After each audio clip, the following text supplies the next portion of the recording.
Gujarat viewers எல்லாருக்கும் வணக்கம். So நான் தான் உங்கள் நிஷாந்த். அண்ட் ரொம்ப நாள் கழிச்சு பார்த்தீங்கன்னா வந்து நம்ம சேனலில் வந்து திருப்பி இன்டர்வியூ பண்ணுறோம். அதாவது பார்த்தீங்கன்னா நடிப்பு அப்படின்றது வந்து ஒரு பெரிய ஆர்ட் ஃபார்ம். ஸோ அந்த ஆர்ட் ஃபார்மில் வந்து நிறைய பேருக்கு இன்ட்ரெஸ்ட் இருக்கும். எல்லாருக்குள்ளேயும் ஒரு நடிகன் இருப்பான். ஆனால் வந்து சில பேருக்கு தான் வந்து நல்ல சான்சஸ்லாம் கிடைக்கும் ஒரு சீரியல் நடிக்கிறதுக்கு இல்லை படம் நடிக்கிறதுக்கு. ஸோ இன்றைக்கி நம்ம கூட பார்த்தீங்கன்னா வந்து சீரியலில் நடித்த ஒருத்தர். அவருக்கு வந்து பார்த்தீங்கன்னா நிறைய சீரியல்ஸ் நடிச்சிருக்காரு அண்ட் நிறைய பேர் அவருக்கு ஃபேன்ஸ் ஃபாலோயிங் இருக்காங்க. ஸோ அப்படிப்பட்ட ஒருத்தர் கூட தான் இன்றைக்கி நம்ம பேச போகிறோம். ஸோ ஷாம் சுந்தர் சார் தான் நம்ம கூட இருக்காரு. வணக்கம் சார். வணக்கம் ப்ரோ. எப்படி நல்லா இருக்கேன், நீங்கள் எப்படி இருக்கீங்க? நல்லா இருக்கு bro. Okay. So Sham Sundar அப்படின்னா வந்து எங்களுக்கு வந்து சீரியல் ஆர்டிஸ்டாக தெரியும். பட் ஷாம் சுந்தர் யார்? உங்களுக்கு ஒரு டெஃபினிஷன் கொடுத்துப்பீங்கல்ல. ஸோ ஷாம் சுந்தர்னா யார் நம்ம ஃபேன்ஸ்க்கு சொல்லுங்கள். கண்டிப்பாக. நான் வந்து actually I am basically from Salem. படித்த எல்லாமே Salem, native of Salem. College வந்து லாயலாவில் படித்தேன். Basically I am very fun loving person bro. அதாவது நம்ம எங்கே இருந்தாலும் கொஞ்சம் கலகலன்னு இருக்கணும், எல்லோரையும் சிரிக்க வைக்கிறது, கொஞ்சம் ஃபன்னாக எங்கே போனாலும் மச்சான் தயவுசெய்து வந்துடுறா, போர் அடிக்குது, கொஞ்சம் டைம் பாஸ் பண்ணணும், எதாவது என்டர்டெயின்மெண்ட் பண்ணு, எதாவது பேசு, அவனை மாதிரி பேசி காட்டு, இவரை மாதிரி பேசி காட்டு. ஸோ பேசிக்கலி அந்த மாதிரி ஒரு ஃபன் லவிங் பர்சன். உங்கள் சிரிப்பை பார்த்தாலே தெரியுது நீங்கள் வந்து ரொம்ப ஒரு ஹாப்பி பர்சன் அப்படின்னு சொல்கிறது.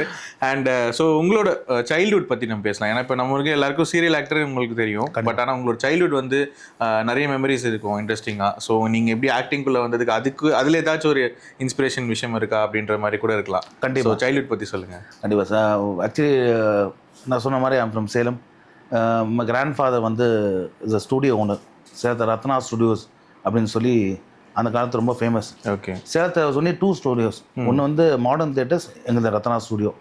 ஸோ ஃப்ரம் சைல்ட்ஹுட்லேருந்து என் கிராண்ட் மதர் அந்த ஸ்டூடியோ கதையே சொல்லி தான் என்னை வளர்த்தாங்க. ஓகே. ஸோ இந்த நடிகர், அந்த நடிகர், இந்த ஆக்டர், இந்த ஆக்ட்ரஸ், இந்த டைரக்டர், இந்தந்த படங்கள் இப்படின்னு சொல்லி சின்ன வயசுலேருந்தே அந்த கேட்டு எனக்கு ஆட்டோமேட்டிக்காக என்ன சொல்கிறது ஒரு இன்ஸ்பிரேஷன் ஆகிடுச்சு. ஆக்சுவலி வந்து Ratna studios was started in 1948.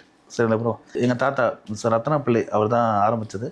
26 acres fully equipped studio. நீங்கள் பார்த்தீங்கன்னா ஃபிலிம் எடுத்து டெவலப் பண்ணி நீங்கள் அப்படியே இது பண்ணலாம். அந்தளவுக்கு it was equipped studio. Annakili Ilaiyaraaja சாரோட ஃபர்ஸ்ட் டெபியூ மூவி அதுதான். ரத்னா ஸ்டுடியோவில் ஃபர்ஸ்ட் ப்ரொடியூஸ் மூவி வந்து Inbavalli, starring TR Mahalingam sir and PS Saroja madam. Mudhalali படம் it went for national award. Sampoorna ராமாயணம்னு சொல்லி ஒரு படம். ஓகே. என்டி ராமராவ், சிவாஜி கணேசன், பத்மினி. அதில் ஒரு முக்கியமான விஷயம் என்ன தெரியுமா? ஃபார்மர் சீஃப் மினிஸ்டர் ஜெயலலிதா மேடமோட மதர் சந்தியா மேடம் வந்து அதில் மந்தூர்லின்னு ஒரு மெயின் கேரக்டர் பண்ணாங்க. And that was also very big hit. அண்ட் கமல் சார் 2 படம் பண்ணியிருக்கார். அந்தரங்கம், பட்டாம்பூச்சி அப்படின்னு சொல்லி 2 படங்கள். எம்ஆர் ராதா சாரும் எங்கள் கிராண்ட் ஃபாதரும் best pals, very close friends. எந்த அளவுக்குன்னா அவர் நேராக வீட்டுக்கு வந்து கிச்சனில் போய் அவர் பிடிச்சதெல்லாம் எடுத்து போட்டு எனக்கு அதை கட்டி, நாராயணன் ஒரு குக் வைப்பார், நாராயணா கட்டு அப்படின்னு அவர் கட்டி கொடுத்துருவார், ஷூட்டிங் போவார் அந்த மாதிரி. ஸோ ரத்னா ஸ்டுடியோவும் நடிப்பார், மாடர்ன் தியேட்டர்ஸ்லையும் நடிப்பார், மாற்றி போவாங்க. ராதாரவி சார் கூட எனக்கு ரெகுலர் டச் இருக்குது, அவருக்கு என்ன நல்லா தெரியும். ராதிகா மேடம் அரசி அப்போது இந்த விஷயம்லாம் நான் ஷேர் பண்ணுவேன். நிரோஷா மேடமும் எனக்கு அவங்ககிட்ட நிறைய விஷயம் நான் சொல்லிட்டு இருப்பேன். என்எஸ் கிருஷ்ணன் சார் அவர் நிறைய படங்கள் நடிச்சிருக்காரு. இன்ஃபேக்ட் அவருக்கு எங்கள் தோட்டத்திலே ஒரு கெஸ்ட் ஹவுஸ் இருக்குது, அது பேர் என்எஸ்கே கெஸ்ட் ஹவுஸ் இப்போ வரைக்கும் இருக்குது. எங்கள் தாத்தாக்கு ஒரு வெரி குட் ஃப்ரெண்ட். இந்த கிரேட் ஆக்டர் பிரேம் நசீர், மலையாளத்தில் சூப்பர் ஸ்டார், அவர் ஃபஸ்ட்டு படம் ஒரு ஷார்ட் அண்ட் ரத்னா. ஓகே.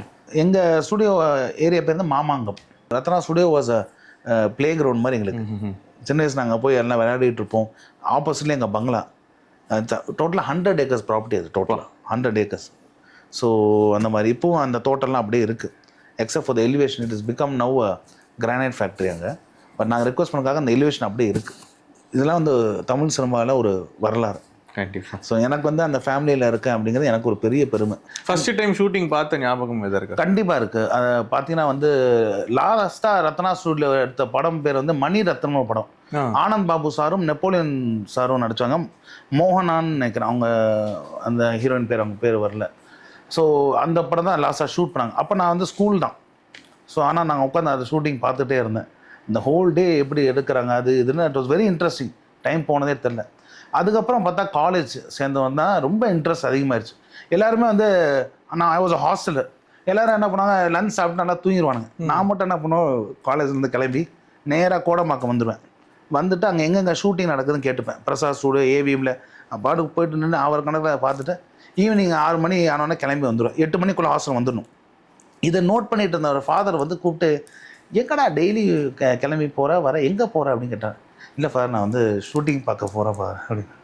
அப்படியா, உண்மையாக ஷூட்டிங் தான் பார்க்க போறியா? ஆமாம் ஃபாதர். சரி சரி, வெரி குட், ஓகே குட்ப்பா, நல்ல விஷயம்ப்பா, சும்மா இருக்கக்கூடாது, உனக்கு என்ன இன்ட்ரெஸ்ட்டோ அதை நீ பண்ணு அப்படின்னா. ஸோ அந்த மாதிரி நான் ஐ யூஸ் டு கோ வாட்ச். அந்த டைமில் வந்து ஜனான்னு ஒரு படம், அஜித் சார் படம், மவுண்ட் ரோடில் எக்ஸ்பிரஸ் அவென்யூ, சிட்டி எக்ஸ்பிரஸ் அவென்யூன்னு ஒரு லொக்கேஷனில் அங்கே ஒரு கார் சீக்வன்ஸ் ஃபைட்டு, அதை நான் உட்காந்து பார்த்துட்டு இருந்தேன். ஃபுல் டே ஷூட் போயிட்டு இருந்துச்சு, ரொம்ப நல்லா இருந்துச்சு. அப்போ அஜித் சார் பார்க்குறேன், எனக்கு அவ்வளோ ஒரு என்ன சொல்ற எக்ஸைட்டடாக அப்படி பார்த்துட்டே இருந்தேன். அப்போ ஷாஜி கைலாஷ் சார் வந்து நின்றுட்டார். ஆமாம், நின்றுட்டு, யாருப்பா நீ, உனக்கு கால் வலிக்கலையா, எங்கேருந்து வர அப்படின்னா.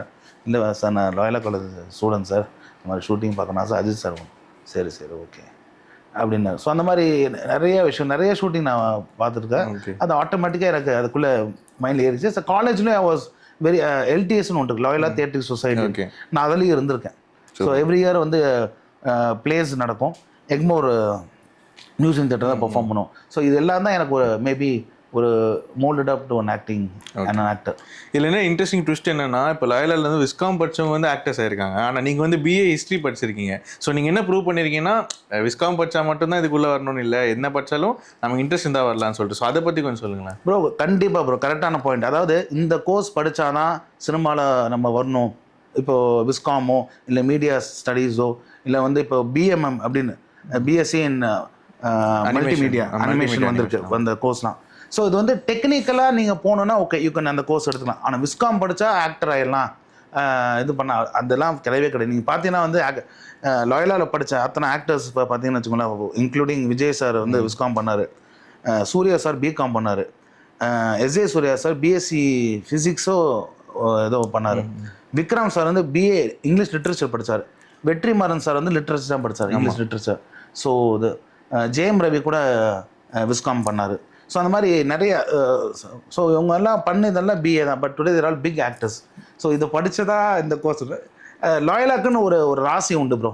ஃபார் எக்ஸாம்பிள் பார்த்தீங்கன்னா எஸ்ஏ சூர்யா சார் கூட ஒரு இதில் ஷோவில் சொல்லியிருப்பார், ஏன்னா லாயலா எல்லாம் லாயலா தான் எனக்கு எல்லாமே, நான் படித்தது வந்து லாயலாவில், அந்த மண்ணுக்கு பார்த்தீங்கன்னா ஒரு ஒரு ஒரு தன்மை உண்டு. நான் படிச்சிருக்க காலத்தில் வந்து அஜித் சாருக்கு வந்து ஒரு கதை சொன்னேன். நான் வந்து அஜித் சார் பிடிச்சி போய் எனக்கு ஒரு பைக் வாங்கி கொடுத்தாரு. அடுத்து படம் பண்ணி முடித்தோடனே வெரி ஹாப்பி, எனக்கு ஒரு கார் வாங்கி கொடுத்தாரு. தலையை வச்சு வாலி பண்ணேன், ஹிட்டு. அடுத்து தளபதியை வச்சு குஷி பண்ணேன், அதுவும் ஹிட்டு. நான் பயங்கர குஷி அப்படின்னாரு. ஸோ அந்த எனக்கு தெரிஞ்சு உண்மையாகவே லாயலாவில் படித்தது வந்து இல்லை மீடியாவுக்கு ஈஸியாக வந்துடலாம். ஏன்னா அவ்வளோ கான்டாக்ட்ஸ் அங்கே படிக்கிற எல்லாருமே பார்த்தீங்கன்னா, ஃபார் எக்ஸாம்பிள் இன்றைக்கி இருக்கிற சன் நெட்ஒர்க்லையும் சரி, விஜய் டிவிலையும் சரி, எல்லாருமே லாயலா ஸ்டூடெண்ட்ஸ் தான். ஸோ அது ஆட்டோமேட்டிக்காக அந்த நெட்ஒர்க் மாதிரி you will get lot of contacts. So அந்த மாதிரி. சூப்பர். இப்போ வந்து பேசியிருக்கும் போது திடீர்னு நீங்கள் வந்து வாய்ஸ் மாற்றிட்டீங்க. ஸோ நானும் ஒரு மிமிக்ரி ஆர்டிஸ்ட், நீங்கள் உங்களுக்கும் மிமிக்ரி தெரிஞ்சிருக்கு. ஸோ அதனால் மிமிக்ரி மேலே உங்களுக்கு எப்படி இன்ட்ரெஸ்ட் வந்துச்சு? ஏதாச்சும் ஃபர்ஸ்ட் டைம் பண்ண யாராவது இமிடேட் பண்ண, இவர் தான் ஃபர்ஸ்ட் டைம் இமிடேட் பண்ணேன் அப்படின்னு தான் இருக்கு? அதான் ப்ரோ, சைல்ட்ஹுட்டில் பார்த்தீங்கன்னா வந்து கமல் சார் ஃபேன், நல்லா கமல் சார் படங்கள் நிறைய பார்த்தோம். ஸோ அவரோட வாய்ஸ் ஆரம்பிச்சு தான் அப்புறம் எம்ஜிஆர் சார், அந்த மாதிரி ரஜினி சார், சின்ன சின்ன இதெல்லாம் பண்ணி அது வந்து ஸ்கூல் டைம்லேருந்து அது உங்களுக்கு தெரியல நம்ம அமைச்சர்ஸ். ஸோ ஒரு இதாக இருக்கும். காலேஜில் தான் ரொம்ப ப்ரொஃபஷனலாக பண்ண ஆரம்பிச்சிட்டேன். ஏன்னா என்னோட சீனியர் ஒருத்தர் நட்ராஜன் ஒருத்தர், அவர் தான் வந்து எனக்கு சில வாய்ஸஸ்லாம் ப்ராக்டிஸ் கொடுத்தார். ஓகே. சிவகுமார் சார் வாய்ஸு, ஐயா எவானு எவானு அரே ஆறு அப்படின்னு. ஸோ இதெல்லாம் வந்து ஒரு சின்னது. அப்புறம் சத்யராஜ் சார் வாய்ஸு, வணக்கம் தலைவா, நல்லா இருக்கியா தலைவா, வணக்கம், ஐயோ பயங்கர மொக்க போடுவான், தலைவா அவன் டீ கொடுறான் அப்படி. ஸோ இந்த மாதிரி சில வித்தியாசம். சத்தியன் வாய்ஸு, சத்தியனா, ஷாம் வணக்கம் ஷாம், நல்லா இருக்கீங்களா ஷாம்? ஆமாங்க ஷாம். ஷாம் அம்மா எப்படி இருக்காங்க ஷாம், நல்லா இருக்காங்களா? ஆமாங்க ஷாம். அப்புறம் சொல்லுங்கள் சத்தியன், இப்போ என்ன படம் போயிருக்கு ஷாம்? இப்போ விஜய் சார் கூட ஒரு படம் பண்ணிட்டு இருக்குங்க ஷாம், நல்லா போயிட்டுருக்குங்க ஷாம். வாங்க ஷாம், அப்போ ஃப்ரீயாக இருப்போம் வாங்க, வச்சுறேங்க, அம்மாவுக்கு இடதா சொல்லுங்கள், வச்சுறேங்க. அதுவே ஒரு 3 வாட்டி கேட்பார். அவ்வளோ மரியாதை ஒரு ஆர்டிஸ்ட் அவர், ரொம்ப ஃபேமிலி ஃப்ரெண்டு அந்த மாதிரி. ஸோ நிறையா இது எனக்கு வந்து என்னன்னா, இப்போ உங்க கெட்ட பார்த்தாலே நீங்க வந்து ஒரு மினி டிஆர் மாதிரி இருக்கீங்க, சின்ன திரை டிஆர் மாதிரி. ப்ரோ இது வந்து சொல்லாத கூட கிடையாது. இன்ஃபேக்ட் நான் வந்து டிஆர் சார் ஒரு சூப்பர் குடும்பம்னு ஒரு ப்ரோக்ராம் சன்ல, அதில் வந்து டிஆர் சார் ஜட்ஜாக இருக்காங்க. டிஆர் சார் அப்புறம் மீனா மேடம் சங்கீதா மேடம் ஜட்ஜாக இருந்தாங்க. அப்போ வந்து டிஆர் சார் முன்னாடி நான் அவர் மாதிரி பெர்ஃபார்ம் பண்ணி காட்டினேன். என்ன சொன்னார்? ஒரு அருமையாக அமைதியாக உட்காந்து கேட்டார். என்ன பண்ணேன்னா ரொம்ப சிம்பிள், அவர் பண்ண விஷயங்கள் தான் ஏற்கனவே யூடியூப்ல நிறைய பண்ணியிருக்காரு. அதில் 2-3 இது நான் பண்ணி காட்டினேன். இப்போ ஒரு கான்செப்ட் இப்போ பண்ணலாம். ஆமாம்.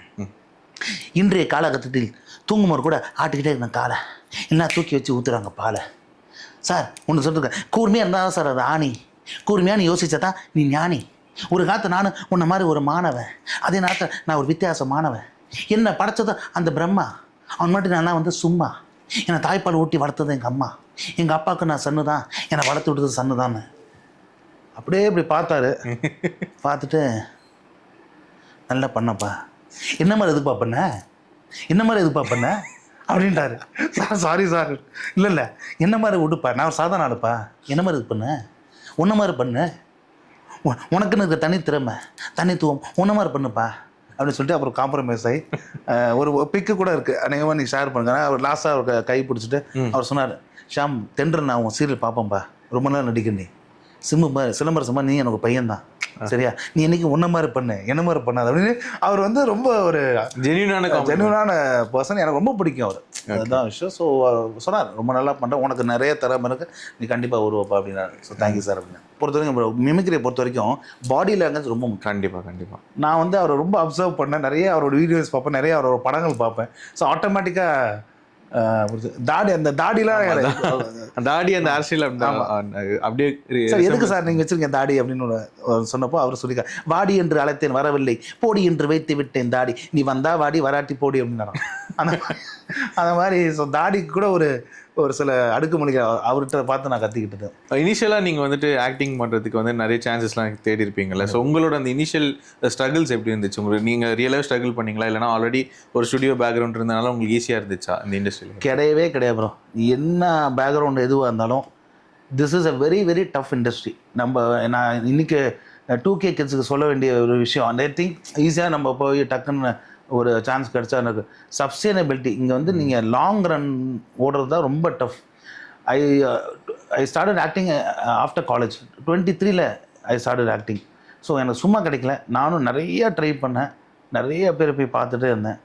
அண்டு சரி ஒரு சினிமா மட்டுமே நம்ம ஃபிக்ஸ் ஆகக்கூடாது, எது வந்தாலும் நம்ம பண்ணணும் அப்படின்னு சொல்லி தான் டிவியில் என்ட்ரு ஆனேன். And that is also was very tough. அது வந்து சும்மா இல்லை, நிறைய போய் பார்த்தது, நிறைய ரெஃபரன்சஸ், இது நிறைய ரெக்கமெண்டேஷன்ஸ் இருந்துச்சு. But it was very tough. அப்படி என்ட்ரி ஆகி கிட்டத்தட்ட ஒரு 18 சீரியல்ஸ் மாதிரி நான் பண்ணியிருக்கேன்.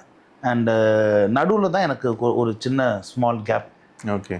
So I am just trying to give a comeback. இப்போது டச்வுட் இப்போ ஒரு சன்னில் ஒரு புது ப்ராஜெக்ட் பண்ணிகிட்ருக்கேன். சூப்பர்.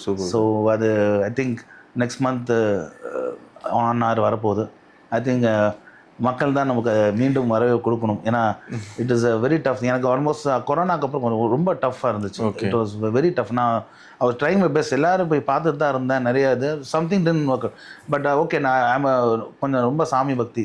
ஸோ நான் வேண்டாத கடவுள் இல்லை. ஸோ எல்லாருமே சொல்லிட்டேன், கண்டிப்பாக உங்களுக்கு கிடைக்கும், கண்டிப்பாக நீ நாட் லீவ், எங்கே போனாலும் எங்கே சார் என்ன ஆச்சு, நீங்கள் ஏன் இப்போ இதில் வரல எனக்கு கேட்குறோம். நமக்கு அதுவே ஒரு மோட்டிவேஷன் ட்ரைவாக இருந்துச்சு. சரி நம்ம இதுக்காக விடக்கூடாது, மீண்டும் நம்ம இப்படியே வரணும் அப்படின்னு சொல்லி தான் நான் அதான் now touchwood going fine. Super bro. கண்டிப்பாக உங்களோட கம்பேக் வந்து பயங்கர ஸ்ட்ராங்காக இருக்கும். எங்களோட சேனல் சார்பாகவும் நாங்கள் வந்து வாழ்த்துக்கள் சொல்லிக்கிறோம். சீரியல் ஆக்டர்னு பார்த்தீங்கன்னா டெய்லி இவங்க நடிக்கிறாங்களே, இது எப்படி ஷூட் பண்ணுறாங்க, இல்லை இது என்ன ப்ராசஸ்னே தெரியாதுல்ல. ஸோ ஒரு ஆக்டர் லைஃப்பில் எப்படி இருக்கும்? நான் வந்து அரசி பண்ணேன் ராதிகா மேடம் கூட, சமுத்திரகனி சார் தான் டைரக்ஷன். ஸோ நான் ஃபர்ஸ்ட் டே ஆஃப் ஷூட் எல்லாருமே எனக்கு கொஞ்சம் பயங்கர பயம்பூத்தி விட்டாங்க. நம்மளாம் நீ போய் பாட்டு நீ விளையாடுறமா போய் பேசுகிறாதப்பா, அவங்களாம் அவ்வளோதான் பார்த்துக்கோங்க. நான் ஸ்ட்ரெயிட்டாக கேஷுவலாக போயிட்டு ரத்னம் இல்லை பேரன் நான், இன்னைக்கு ஜென்ரேஷன் வந்து டக்குன்னு போனால் நடிச்சிடலாம், ஈஸியாக இருக்கும் அப்படின்னு கிடையவே கிடையாது. Very tough. நாளைக்கு டெலகாஸ்ட் அப்படிம்பாங்க, உடனே அவசரமாக ஷூட்டிங் முடிச்சா போய் டப்பிங் பேசிட்டு தான் வீட்டுக்கு வரணும். உண்மையாக கூட தெரியல, சீரியல் நடித்தா வந்து சினிமா போகிற ரொம்ப கஷ்டம், இல்லைனா சினிமாவில் நடிச்சிட்டு இருந்தவங்க சீரியல் வந்தால் ரொம்ப கீர்த்தனமாக பார்க்குறாங்க அப்படின்ற மாதிரி இதெல்லாம் மித்து தான். Most of the TV artist can perform very well in movies. டிவியில் வந்தால் சினிமாவில் வர முடியாது, சினிமாவில் வந்தால் டிவியில் வரலாம், கிடையவே கிடையாது.